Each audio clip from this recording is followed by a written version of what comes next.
goed ja. Even lekker boeten? Een lekker boet in Sensie. Wie er eindelijk weer eens een keer, hè? Ja, gelukkig wel ja. Ja, daar zitten we al op te wachten. Wie er wel even aan ta? Dat is zeker weten ja. Je hem net aan. Ik denk het wel. Ik denk Nou, dat Elsine wel even aan ta weer. Ja, Ja. Ja, want ben je een soort boeten? mooi waar wel ja. Fietsen, de motor voor en zo. Maar je bent met pensioen. Ja. En wat ga je altijd doen? In de bouw.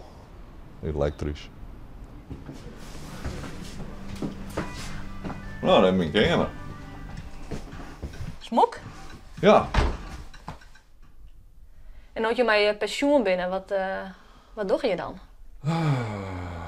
Ja, ik teken hier wel wat. Nou, daar op het hoekje zit een mooie tekening die ga ik maken Oh. op de morgen.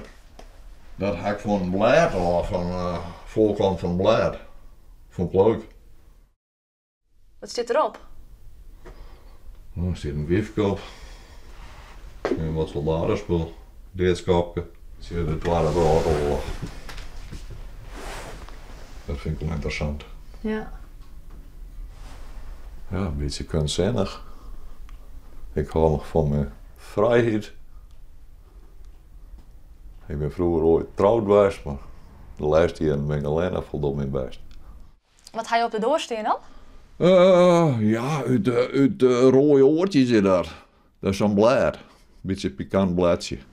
Daar ging je wat inspiratie in Ja, opdeen. ja, juist inderdaad. Vond ik een leuk plaatje. Ik denk, die check op de door. Dus je maar eens door het stappen dan... Ik zou het niet eens meer.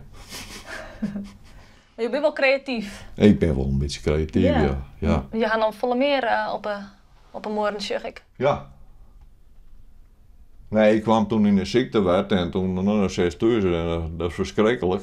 En toen ging ik de hele morgen hier onderschilderd. Ik is nog wel zien. Gewoon wat fleurig erin. Ja, ja. Ja. En werd er al rek niet uit het werk dan? Reg. Slijtage in de reg. Ik veroordeling op alle periode. En hoe gaat het nou? Nou hoor. Ja. Ja.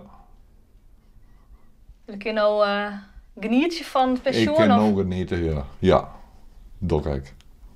Nou, Nou, het beste. het beste maar, hè? En ik zit nog een keer op televisie, denk ik.